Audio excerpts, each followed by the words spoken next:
Hello दोस्तों, Jatin medical and nursing academy के online platform पे आपका बहुत बहुत स्वागत है। आपका हार्दिक अभिनंदन है। अपन नॉर्थ से 2021 के सेकंड शिफ्ट के पेपर को डिस्कस कर रहे थे और उसका अपन ने एक पार्ट डिस्कस कर लिया था, जिसके अंदर 25 क्वेश्चन अपन ने डिस्कस किए थे। ये पार्ट सेकंड है, इसके अंदर भी अपन 25 क्वेश्चन डिस्कस करेंगे और इसी तरीके से 150 प्लस क्वेश्चन अपन यहाँ पे डिस्कस करने वाले हैं। आज अपन इसमें क्वेश्चन नंबर 26 से लेके 50 तक डिस्कस करेंगे। तो चलो स्टार्ट करते हैं।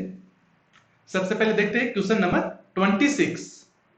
विच cannula used to given blood transfusion in adult. दोस्तों, कैनुला के फर्स्ट पेपर के अंदर भी बहुत सारे क्वेश्चंस आए थे और सेकंड शिफ्ट के अंदर भी अच्छे खासे क्वेश्चन आए थे। पूछा गया है कि ब्लड ट्रांसफ्यूजन के लिए एडल्ट के अंदर किस साइज का कैनुला यूज करेंगे। Option A 16 gauge, option B 18 gauge, option C 20 gauge, option D 22 gauge. Same as it is question first shift के अंदर भी देखने को मिला था। तो ब्लड ट्रांसफ्यूजन के लिए अपन 18 गेज का कैनुला यूज करते हैं। कितना करते हैं? 18 गेज का कैनुला यूज करते हैं। इसीलिए यहां पर राइट आंसर क्या होगा? ऑप्शन बी होगा। ओके, नेक्स्ट क्वेश्चन पे चलते हैं। Question number 27।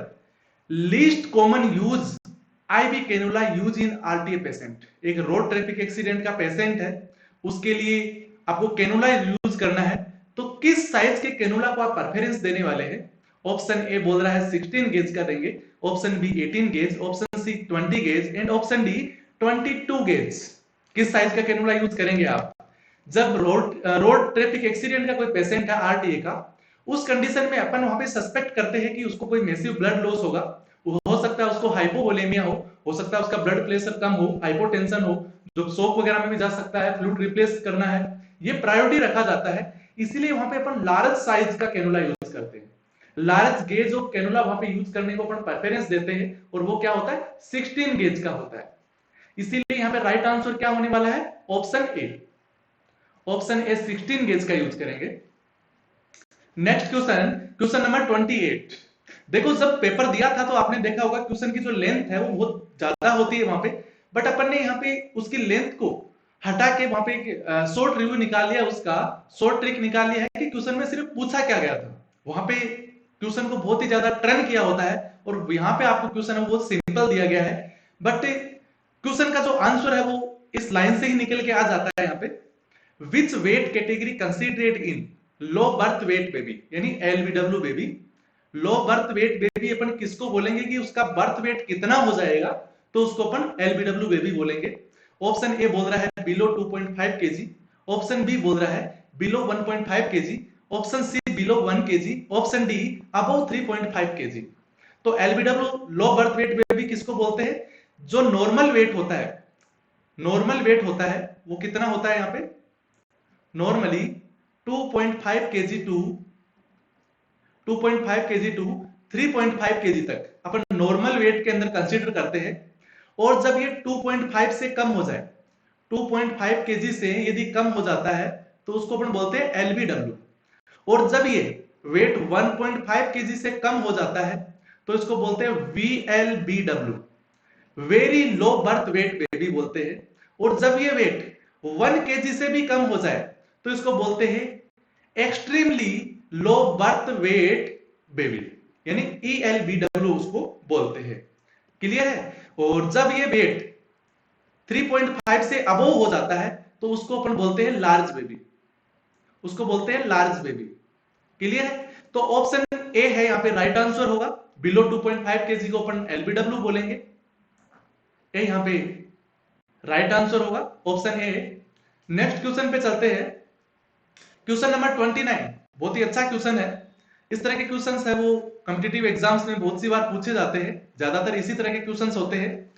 A patient on levodopa therapy from long term when which of the following side effect occur. एक कोई पेशेंट है जो लीवोडोपा थेरेपी को बहुत ही लंबे टाइम से ले रहा है, बहुत लंबे टाइम से लीवोडोपा थेरेपी पे है, तो उसको एडवर्स इफेक्ट के रूप में, साइड इफेक्ट के रूप में क्या देखने को मिलता है? ऑप्शन ए बोल रहा है रेस्टलेसनेस, ऑप्शन बी बोल रहा है डिस्काइनेसिया, ऑप्शन सी बोल रहा है मूड चेंज, ऑप्शन डी बोल रहा है टेकिकार्डिया। तो उसको डिस्काइनेसिया देखने को मिलता है दोस्तों। ऑप्शन बी यहाँ पे राइट आंसर होगा। जब लॉन्ग टर्म तक, लंबे टाइम तक वो लीवोडोपा थेरेपी ले रहा है तो उसको क्या हो सकता है, वहां पे डिस्काइनेसिया हो सकता है, ये उसके साइड इफेक्ट के रूप में वहां पे शो होता है। नेक्स्ट क्वेश्चन पे मूव होते हैं, question number 30। Weaning start at which month of birth? Weaning अपन, एक बच्चा है जो बर्थ के बाद कितने टाइम पीरियड पे, किस मंथ पे अपन वीएनिंग स्टार्ट करवाते हैं उसकी? ऑप्शन ए 3 मंथ के ऊपर, ऑप्शन बी 6 मंथ के ऊपर, option C 9 month, option D है यहाँ पे 12 मंथ। ठीक है, यहाँ पे है 12 month.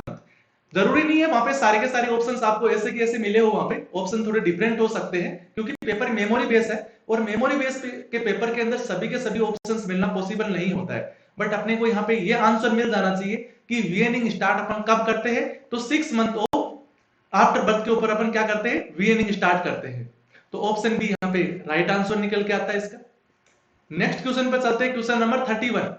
Patient to give MgSO4 then monitor all except. एक पेशेंट है जिसको अपन MgSO4 देख रहे हैं, मैग्नीशियम सल्फेट दे रहे हैं उसको, तो मैग्नीशियम सल्फेट के साथ अपने को क्या मॉनिटर करने की जरूरत है, एक्सेप्ट। 3 चीजें यहां पे जरूरी है और एक चीज कौन सी नहीं है? तो ऑप्शन ए बोल रहा है टेम्परेचर, ऑप्शन बी बोल रहा है रेस्पिरेशन, ऑप्शन सी बोल रहा है यूरिन आउटपुट, ऑप्शन डी बोल रहा है नी जर्क मूवमेंट।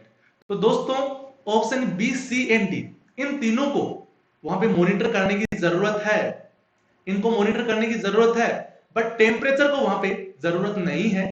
ये इसका राइट आंसर आता है ऑप्शन ए, क्योंकि MgSO4 ऐसी कोई रिएक्शन नहीं करता है जिसके कारण से बॉडी का टेम्परेचर कम या ज्यादा हो सकता है। इसके अलावा ऑप्शन बी के अंदर रेस्पिरेशन उसकी डिक्रीज हो सकती है, ये उसका साइड इफेक्ट दिखाई देता है। यूरिन आउटपुट में चेंजेस आ सकता है, नी जर्क मूवमेंट हो सकते हैं उसके साइड इफेक्ट के रूप में, या फिर हो सकता है उसकी टॉक्सिसिटी हो जाए तो वहां पे नी जर्क मूवमेंट जो होते हैं। तो राइट आंसर क्या होगा यहाँ पे, ऑप्शन ए होगा। नेक्स्ट है question number 32। Which of the following reflex should be checked when death of brain stem except? एक पेशेंट है, उसकी ब्रेन स्टेम डेथ हो गई है, तो उस कंडीशन के अंदर अपने को किस रिफ्लेक्स को वहां पे चेक करना होता है? ऑप्शन ए बोल रहा है एक्सेप्ट पूछा गया है, तो ऑप्शन ए बोल रहा है डोल्स आई रिफ्लेक्स, ऑप्शन बी बोल रहा है प्यूपिलरी रिफ्लेक्स, ऑप्शन सी बोल रहा है गेग रिफ्लेक्स, ऑप्शन डी बोल रहा है कॉर्नियल रिफ्लेक्स। जब ब्रेन स्टेम की डेथ हो जाती है तो उस कंडीशन में option A, B and D, ये तीनों की तीनों चीजें अपने को चेक करनी होती है, बट एक्सेप्ट पूछा है इसलिए वहां पे गेग रिफ्लेक्स को चेक करने की जरूरत नहीं होती है। इसीलिए यहाँ पे राइट आंसर क्या होगा, ऑप्शन सी होगा, क्योंकि जब ब्रेन स्टेम की डेथ हो चुकी है तो वहां गेग रिफ्लेक्स से कोई मीन्स नहीं है। Next question, question number 33। Example of tocolytic agent. Tocolytic agent के example, option A MgSO4, option B ergot derivative, option C oxytocin. सारे ऑप्शंस मिल नहीं पाए थे इसके, आप भी आइडिया लगा लेना कि क्या क्या ऑप्शन थे, और आप पेपर देख के आए होंगे तो आप लोगों को पता होगा। बल्कि वहां पे जो एग्जांपल के रूप में था, सॉरी आंसर के रूप में था, वो था वहां पे MgSO4। MgSO4 था जो क्या काम करता है, टोकोलाइटिक का काम करता है। टोकोलाइटिक एजेंट होते कौन से हैं? ये प्री टर्म लेबर से प्रिवेंट करते हैं, प्री टर्म लेबर से प्रिवेंट करते हैं, या प्री टर्म लेबर को रोकने के लिए काम में लिया जाता है। जिसके एग्जांपल की अपन बात करें तो जैसे MgSO4 होता है, एंडोमेथासिन होता है, एंडोमेथासिन भी ज्यादातर यूज में लिया जाता है। तो ये क्या होते हैं, टोकोलाइटिक एजेंट होते हैं दोस्तों। नेक्स्ट क्वेश्चन पे चलते हैं, question number 34। Life span of copper T 380A। ये क्वेश्चन सेम ऐसे के ऐसे आप पेपर जो शिफ्ट फर्स्ट है वहां पे भी आपको देखने को मिला होगा। तो इसके अकॉर्डिंग टू ऑप्शन क्या आंसर होंगे? Option A 3 year, option B 5 year, option C 10 year and option D 15 year. तो राइट आंसर क्या होगा इसका, 10 ईयर। ऑप्शन सी यहाँ पे राइट आंसर है। जो कॉपर टी 380A है उसकी लाइफ स्पान होती है 10 ईयर, और 10 ईयर के बाद इसको रिप्लेस करने की जरूरत होती है। नेक्स्ट क्वेश्चन है question number 35। Which of the following is monofilament सूचक?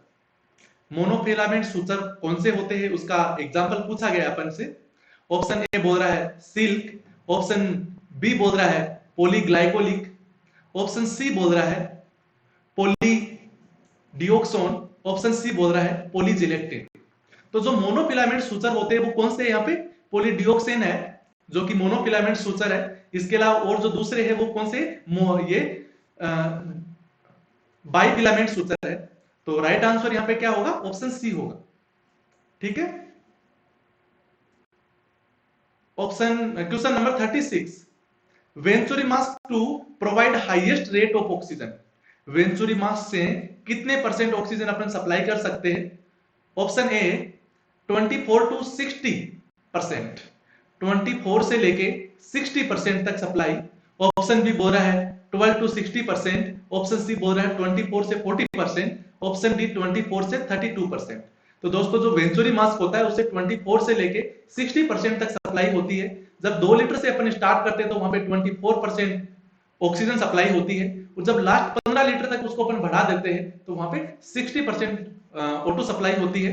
जैसे 10 लीटर पे 40% होती है, इसी तरीके से। ओके, तो यहाँ पे राइट आंसर क्या होगा, ऑप्शन ए होगा। नेक्स्ट क्वेश्चन है question number 37, which solution used for inflating the balloon of catheter. जब पोलिस कैथेटर लगाते हैं तो वहां उसके बैलून को इन्फ्लेट करने के लिए, उसको फुलाने के लिए अपन किस प्रकार का सॉल्यूशन वहां पे यूज करते हैं? ऑप्शन ए एनएस यानी नॉर्मल सलाइन यूज करेंगे। ऑप्शन बी वहां पे आरएल रिंगर रेक्टेड यूज करेंगे। Option C distilled water use करेंगे। ऑप्शन डी डेक्सट्रोज यूज करेंगे। तो यहाँ पे राइट आंसर है ऑप्शन सी, वहां पे डिस्टिल वाटर यूज करते हैं। ओके, नेक्स्ट क्वेश्चन के ऊपर चलते हैं। क्वेश्चन नंबर 38 आपकी स्क्रीन पे है, serum lithium level checked after given dose. अपन ने किसी को लिथियम दे दिया और देने के बाद कितने टाइम के बाद उसका सीरम लिथियम लेवल अपन चेक करते हैं? ऑप्शन ए बोल रहा है 6 आवर, ऑप्शन बी बोल रहा है 12 आवर, ऑप्शन सी बोल रहा है 18 आवर, एंड ऑप्शन डी बोल रहा है 24 आवर्स। कब चेक करते हैं अपन सीरम लिथियम लेवल? तो इसका जो राइट आंसर है वो होगा ऑप्शन बी, यानी 12 आवर, यानी उसकी जो हाफ लाइफ स्टार्ट होती है उसके बाद ही अपन चेक करते हैं। ओके, और इसकी जो हाफ लाइफ होती है वो 12 से लेके 24 आवर्स तक रहती है, जो कि अब आगे जाके 36 आवर तक भी एक्सटेंड हो जाती है। ओके, तो इसका राइट आंसर ऑप्शन बी हो गया। यहाँ पे 12 आवर के बाद अपन सीरम लिथियम लेवल को चेक करते हैं नेक्स्ट डोज के लिए। Question number 39, all are air pollution parameter except. यहाँ पे ऑप्शन में दिए गए जो पैरामीटर है इनमें से सभी के सभी एयर पोल्यूशन करते हैं, एक्सेप्ट कौन सा नहीं करता है? Option A CO2, option B carbon monoxide, option C nitrogen oxide, option D PM5। तो यहाँ पे जो option A B and C है ये सभी के सभी एयर पोल्यूशन कोज करते हैं, एयर पोल्यूशन के पैरामीटर है। इसके अलावा ऑप्शन डी है PM5, ये यहाँ पे एयर पोल्यूशन कोज नहीं करता है, ये इसका राइट आंसर है option D. Next question, question number 40, microcytic hypochromic anaemia occurs due to. Microcytic hypochromic anaemia किसके कारण से होता है? Option A lead poisoning, option B vitamin B9 जिसको अपन फोलिक एसिड के नाम से जानते हैं, option C iron, and option D vitamin B12 जिसको अपन विटामिन B12 हो गया। तो इसके बाद अपन से पूछा गया था कि किसके कारण से माइक्रोसाइटिक हाइपोक्रोमिक एनीमिया होता है? तो राइट आंसर है इसका ऑप्शन सी, जब डाइट के अंदर आयरन की डेफिशिएंसी हो जाती है, आयरन कम कंज्यूम करते हैं, तो उस कंडीशन के अंदर माइक्रोसाइटिक हाइपोक्रोमिक एनीमिया वहां पे कोज होता है। इसीलिए इसका जो राइट आंसर क्या होगा? ऑप्शन सी होगा। नेक्स्ट क्वेश्चन है आपकी स्क्रीन पे question number 41, which time give DMPA यानी डिपोर्ट मेट्रोक्सी प्रोजेस्टेरोन एसीटेट, जो कि इस एग्जाम का फेवरेट क्वेश्चन था। दोनों शिफ्ट के अंदर 3-3 4-4 क्वेश्चन इससे रिलेटेड पूछे गए हैं। ऑप्शन ए उसको वीकली अपना रिवाइज करेंगे, ऑप्शन बी बोल रहा है उसको अपन मंथली रिवाइज करेंगे, ऑप्शन सी बोल रहा है उसको अपन 3 मंथ से रिवाइज करेंगे, ऑप्शन डी बोल रहा है उसको एवरी 6 मंथ के द्वारा अपन रिवाइज करेंगे। तो दोस्तों इसको प्रत्येक 3 मंथ के बाद लगवाना होता है, जो डिम्पा होता है उसको प्रत्येक 3 महीने के बाद लगाना पड़ता है, 3 महीने तक ये इफेक्टिव रहता है। तो इसका जो राइट आंसर होगा वो क्या होगा? ऑप्शन सी होगा। नेक्स्ट है आपकी स्क्रीन पे question number 42, identify the following image. Diagram के भी कुछ क्वेश्चन थे, हालांकि पिछली बार की नोट सेट की कंपैरिजन इस बार डायग्राम में वो बहुत ही कम देखने को मिले थे, सभी लोग बहुत ही ज्यादा डायग्राम पढ़ के गए थे, बट एग्जाम का पैटर्न थोड़ा सा चेंज देखने को मिला था। इसमें 2 पॉइंट है जो ज्यादातर देखने को मिला था, एक तो MSN यानी मेडिकल सर्जिकल हर एग्जाम की कंपैरिजन में बहुत कम आई थी, नंबर 2 है यहाँ पे इमेज बेस्ड क्वेश्चन क्वेश्चंस भी बहुत ही कम आए थे। तो यहाँ पे जो इमेज है वो किसकी है? ऑप्शन ए असेप्टोसिरिंज है, जो कि इसका राइट आंसर होगा। इसके जो और ऑप्शंस क्या थे वो मुझे किसी स्टूडेंट से नहीं मिल पाए हैं, तो इसका जो राइट आंसर क्या होगा? असेप्टोसिरिंज होगा दोस्तों। ये राइट आंसर ऑप्शन ए हो गया यहाँ पे, क्योंकि और ऑप्शंस तो मैंने बनाए ही नहीं है यहाँ पे, ये असेप्टोसिरिंज होती है। नेक्स्ट क्वेश्चन है question number 43, most common cause of Zika virus. Option A tick, option B mosquito, option C typhus. तो जिका वायरस होता है वो किसके कारण से कोज होता है? मोस्ट कॉमन कोज के बारे में पूछा गया है, तो इसका जो पॉजिटिव एजेंट होता है वो मॉस्क्यूटो होता है, मॉस्क्यूटो के कारण से होता है। और मॉस्क्यूटो भी कौन सा? एडेज मॉस्क्यूटो। एडेज मॉस्क्यूटो के कारण से जिका वायरस होता है दोस्तों। इसका राइट आंसर क्या होगा? ऑप्शन बी होगा। अपन क्वेश्चन को ज्यादा डिस्कस नहीं कर रहे हैं, क्योंकि अपन ज्यादा डिस्कस करेंगे तो बहुत ही कम क्वेश्चन हो पाएंगे। यदि अपन डिस्कशन से क्वेश्चन करते हैं तो मुश्किल से 1 घंटे के अंदर 15 से 20 क्वेश्चन ही अपन कर सकते हैं। इसीलिए ये जो मैं वीडियोस बना रहा हूं, इनका मकसद आपको सिर्फ और सिर्फ आंसर की प्रोवाइड करवाना है। डिस्कशन के लिए अपन दूसरी भी क्लास अटेंड कर सकते हैं। तो अलग अलग पार्ट में डालने का मतलब भी यही है कि उसको शॉर्ट शॉर्ट बना के आपको जल्दी जल्दी आंसर की मिल जाए। जैसे जैसे मेरे पास क्वेश्चन मुझे याद आ रहे हैं या अपडेट हो रहे हैं या किसी स्टूडेंट से मिल रहे हैं, तो उसके अकॉर्डिंग मैं आंसर की यहाँ पे बना रहा हूं। ओके, तो 43 क्वेश्चन अपना हो गया और राइट आंसर इसके अंदर ऑप्शन बी है। चलते हैं नेक्स्ट क्वेश्चन के अंदर, question number 44, prophylactic drug use for seizure in इक्लाम्सिया।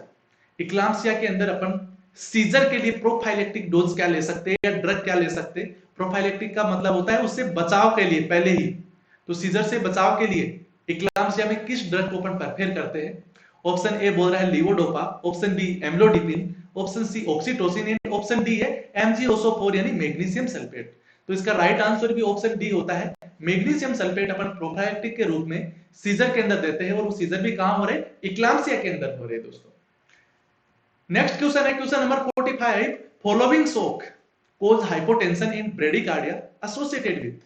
ऐसा कौन सा शॉक है जिसके अंदर सभी प्रकार के शॉक के अंदर वहां पे हाइपोटेंशन के साथ टेकिकार्डिया देखने को मिलता है दोस्तों, एक्सेप्ट एक शॉक ऐसा है जहां पे हाइपोटेंशन के साथ ब्रेडिकार्डिया देखने को मिलता है, और वो होता है यहाँ पे न्यूरोजेनिक शॉक दोस्तों, न्यूरोजेनिक शॉक। इसमें पूछा गया है कि किसमें होता है? ऑप्शन ए कार्डियोजेनिक शॉक का ऑप्शन दिया है, option B neurogenic shock, option C hypovolaemic shock and option D है सेप्टिक शॉक। बट अपना आंसर मैं आपको पहले ही बता चुका हूं क्या होगा, ऑप्शन बी होगा। न्यूरोजेनिक शॉक के अंदर हाइपोटेंशन विद ब्रेडिकार्डिया देखने को मिलता है। अदरवाइज दूसरे शॉक है कार्डियोजेनिक, हाइपोवोलेमिक, सेप्टिक, इन सभी शॉक के अंदर हाइपोटेंशन के साथ कंपेंसेशन के लिए टेकिकार्डिया हो जाता है।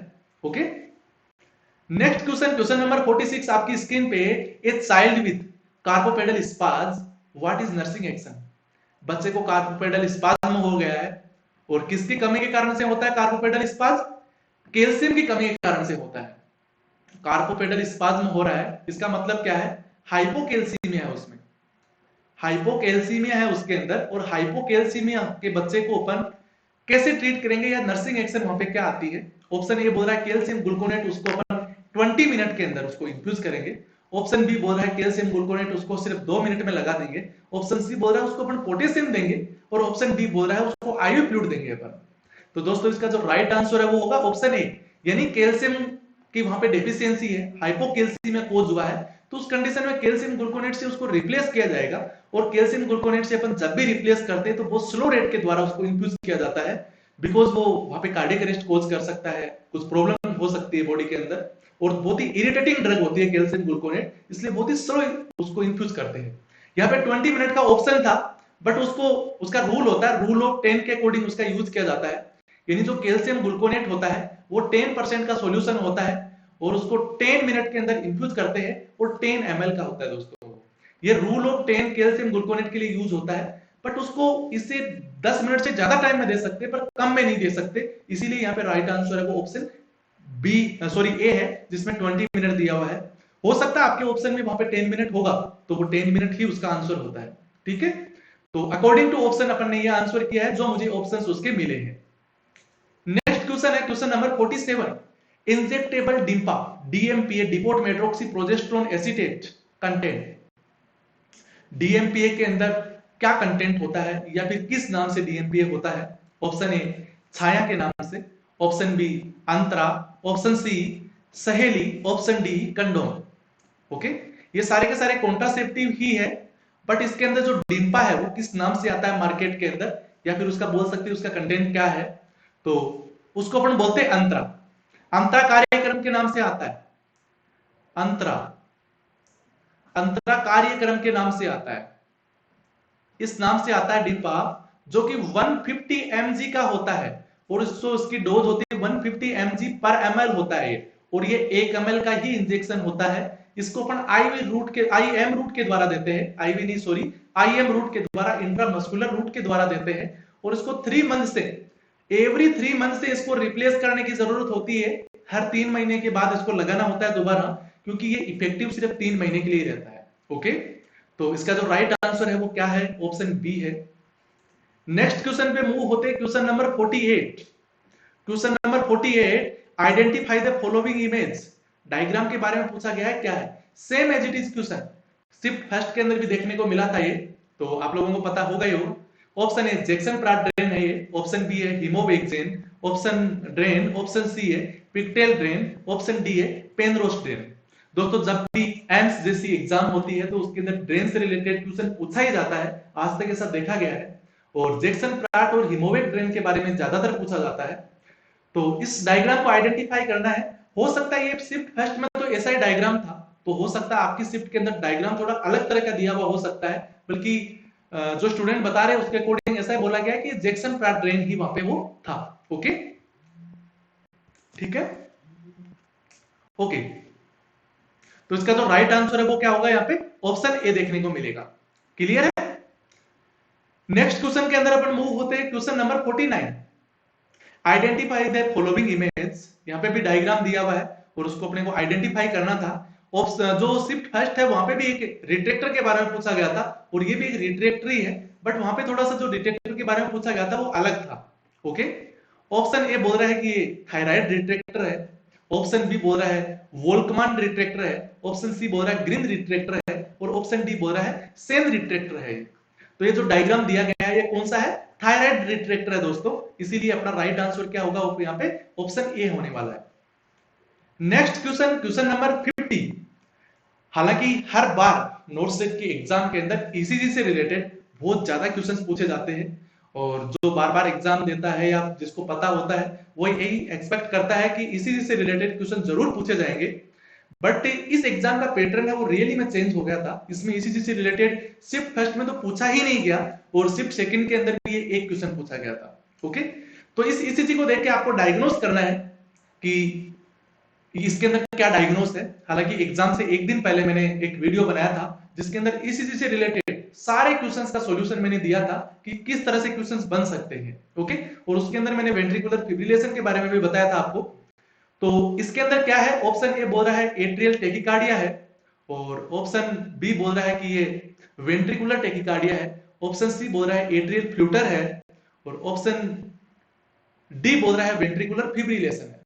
तो दोस्तों यहां बिल्कुल क्लियरली दिखाई दे रहा है कि राइट आंसर क्या होने वाला है, वेंट्रिकुलर फिब्रिलेशन है, यानी राइट आंसर डी है। यहाँ पे देख लीजिए कोई भी वेव बन नहीं पा रही है। वेंट्रिकुलर फिब्रिलेशन में होता क्या है, जो पी वेव होती है वो वहां पे एब्सेंट होती है, एब्सेंट होती है, एंड जो क्यूआरएस कॉम्प्लेक्स एंड जो टी वेव होती है ये होती तो है, बट इनको अपन आइडेंटिफाई नहीं कर सकते हैं, नॉट आइडेंटिफाइड। इनको अपन आइडेंटिफाई नहीं कर पाते हैं कि ये क्यूआरएस कॉम्प्लेक्स है या फिर टी वेव है। यहाँ पे आप देख लीजिए, यहाँ पे एक इस तरह से स्ट्रक्चर बनती है जिसके अंदर ये वेव तो बनती है, बट ये क्यूआरएस कॉम्प्लेक्स बन रहा है या टी वेव बन रहा है, क्या बन रहा है इसका कुछ पता नहीं लग पाता है। इसीलिए यह यहाँ पे क्या है, वेंट्रिकुलर फिब्रिलेशन है। तो दोस्तों अपन ने 50 क्वेश्चन डिस्कस कर लिए, 1 से लेके 25 तक अपन ने पार्ट फर्स्ट के अंदर किए थे, और 26 से लेके 50 तक अपन ने पार्ट सेकंड के अंदर किए थे। जल्दी ही आपके लिए पार्ट थर्ड आने वाला है जिसके अंदर क्वेश्चन नंबर 51 से लेके 75 तक अपन डिस्कस करेंगे। तो आप यदि चैनल पे नए हैं तो चैनल को एक तो सब्सक्राइब जरूर करके जाना, क्योंकि बहुत सारी ऑडियंस है जो वीडियो तो देखती है बट चैनल को सब्सक्राइब नहीं कर रखा है, तो आप चैनल को सब्सक्राइब जरूर करना और बेल आइकन को प्रेस कर लेना, जिसके कारण से मैं आगे आने वाली जो भी वीडियोस बनाऊंगा तो उसका नोटिफिकेशन आपको स्क्रीन पे शो हो जाएगा और आप जल्दी से वीडियो के ऊपर पूछ जाएंगे। आगे बात नंबर 2, इस वीडियो को तो आप लाइक करना ही करना, आपको अच्छी लगे तो, और आपके फ्रेंड सर्किल में शेयर भी करना। और आपके पास भी कोई क्वेश्चन है या क्वेरी है तो आप कमेंट सेक्शन के अंदर मुझे बता सकते हैं, और आप मुझे इंस्टाग्राम पे फॉलो कर सकते हैं, जो कि आपको इसके थंबनेल के अंदर मेरी इंस्टाग्राम आईडी है वो मिल जाएगी, तो आप मुझे इंस्टाग्राम पे फॉलो कर लीजिए। ओके, थैंक यू, मिलते हैं नेक्स्ट वीडियो के अंदर।